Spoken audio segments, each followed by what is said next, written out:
Shalom, selamat pagi adik-adik sekalian yang kami kasihi di dalam nama Tuhan kita Yesus Kristus. Apa kabar adik-adik?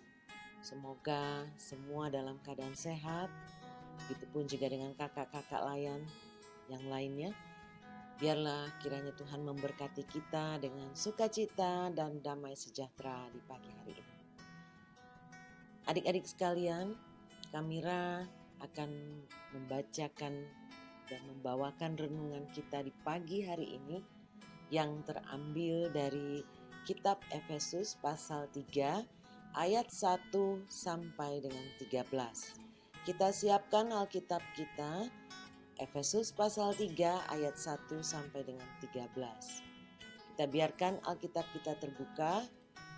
Kita akan berdoa bersama memohon pimpinan Roh Kudus.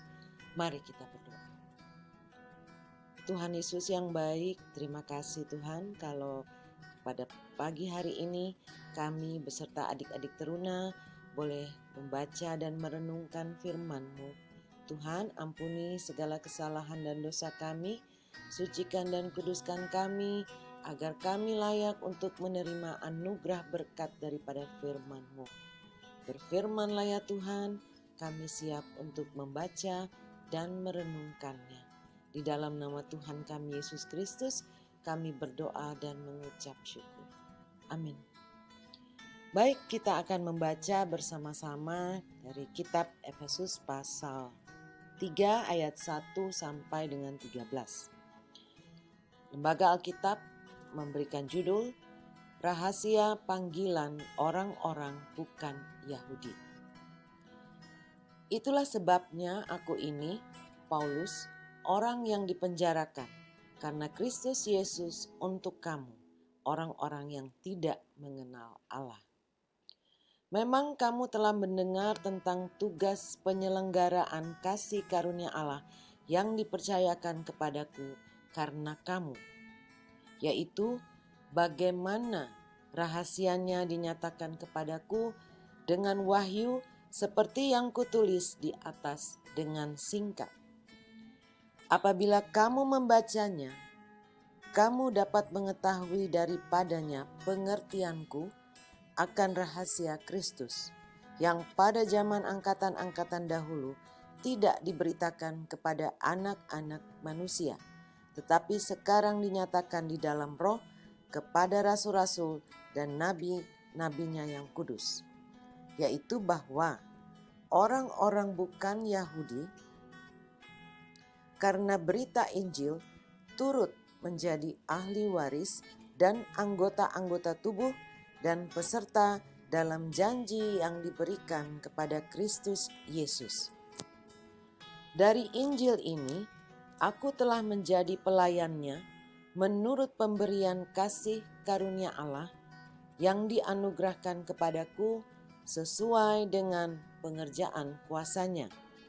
Kepadaku yang paling hina ini di antara segala orang kudus telah dianugerahkan kasih karunia ini untuk memberitakan kepada orang-orang bukan Yahudi kekayaan Kristus yang tidak terduga itu, dan untuk menyatakan apa isinya tugas penyelenggaraan rahasia yang telah berabad-abad tersembunyi di dalam Allah yang menciptakan segala sesuatu, supaya sekarang oleh jemaat diberitahukan pelbagai ragam hikmat Allah kepada pemerintah-pemerintah dan penguasa-penguasa di sorga, sesuai dengan maksud abadi yang telah dilaksanakannya dalam Kristus Yesus Tuhan kita.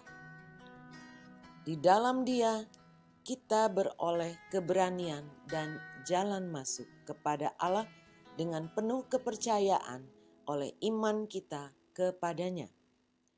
Sebab itu, aku meminta kepadamu supaya kamu jangan tawar hati melihat kesesakan karena kesesakanku itu adalah kemuliaan. Terpujilah Kristus dengan firman-Nya. Haleluya.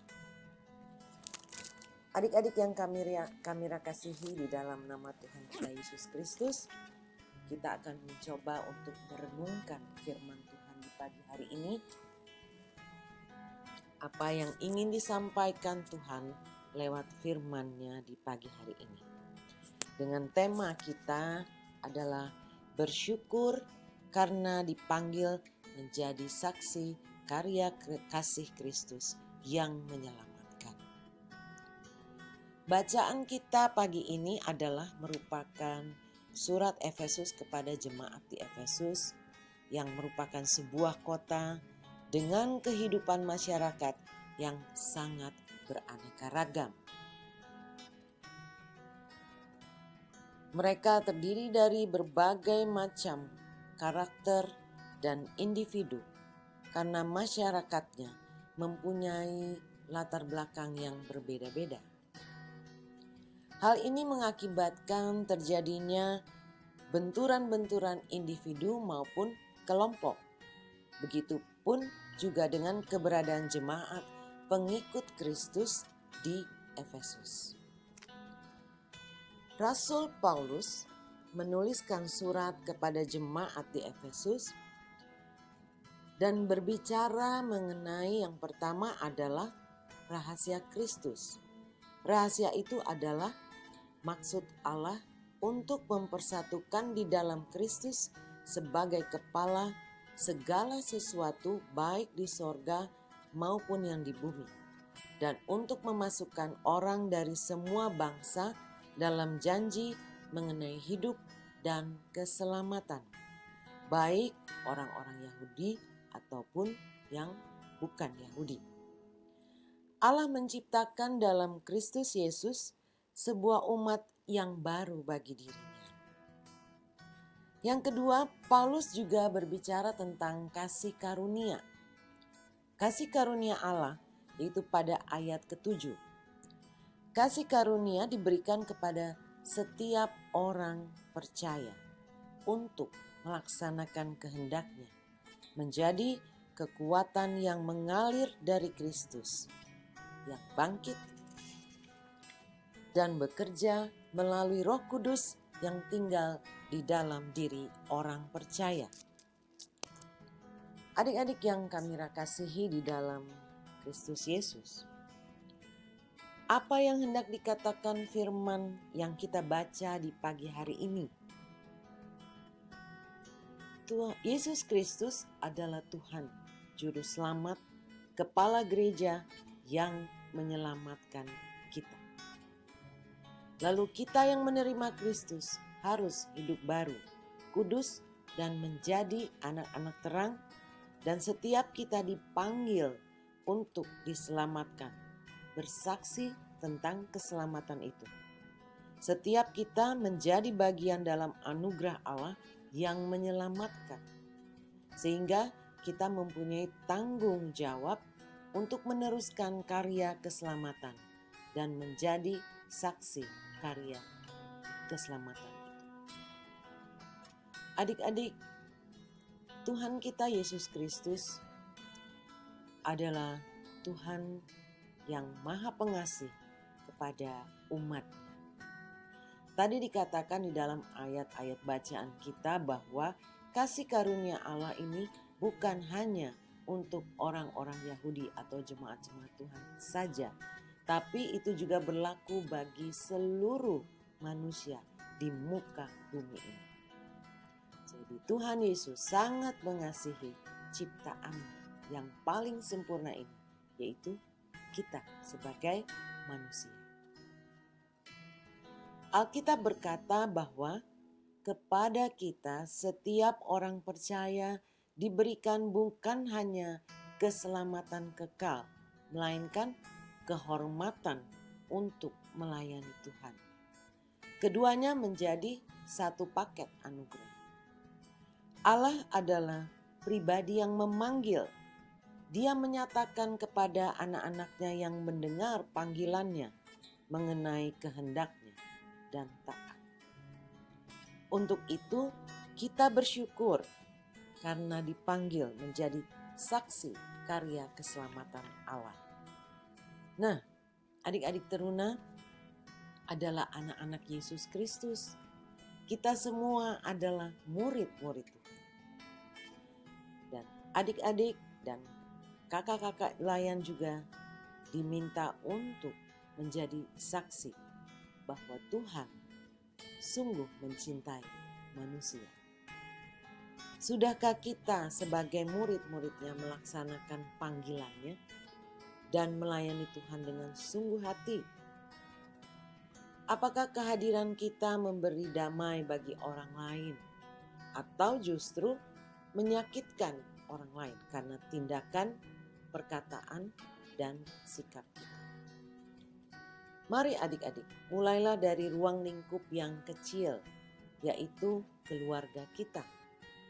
Sudahkah adik-adik menjadi terang dan berkat bagi keluarga adik-adik?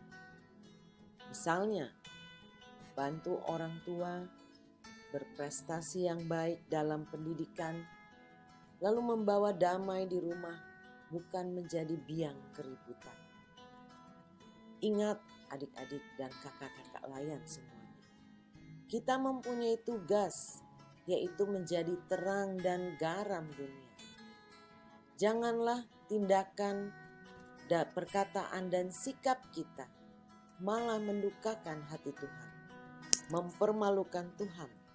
Misalnya, perkataan yang keluar dari mulut kita adalah perkataan yang kotor, tidak sopan, atau menyakitkan perasaan orang lain.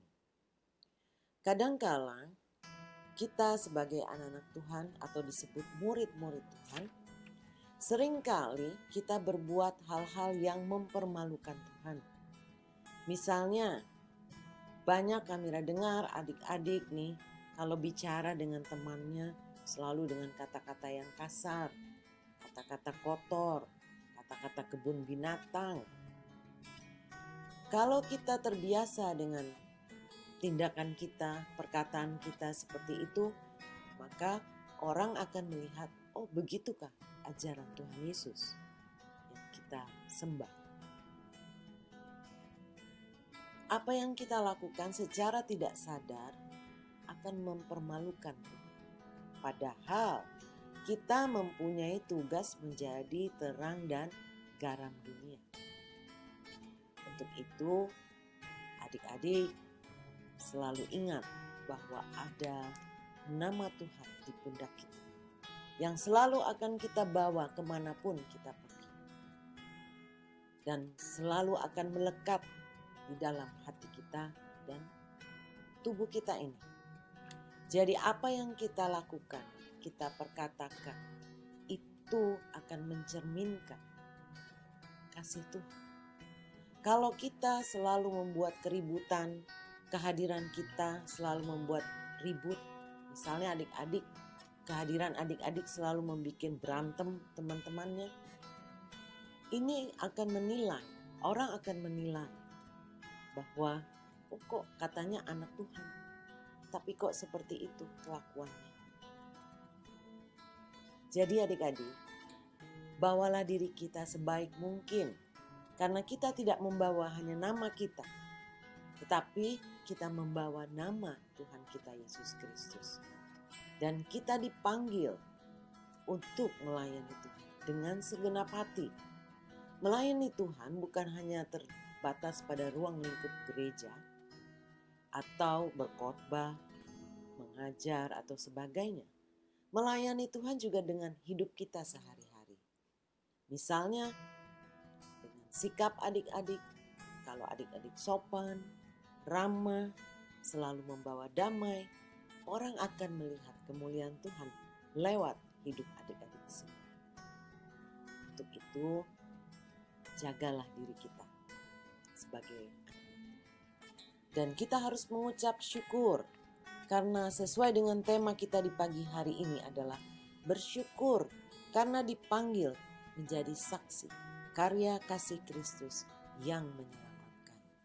Biarlah lewat sikap, tindakan, dan perkataan kita, banyak orang yang akan mengenal Tuhan Yesus Kristus. Banyak orang yang akan mengakui bahwa Tuhan Yesus adalah juru selamat dengan karya keselamatannya di dunia ini lewat hidup kita. Hendaklah kita kerjakan panggilan Tuhan dengan segenap hati dan bersyukur. Amin. Selamat hari Minggu adik-adik. Tuhan Yesus memberkati kita semua.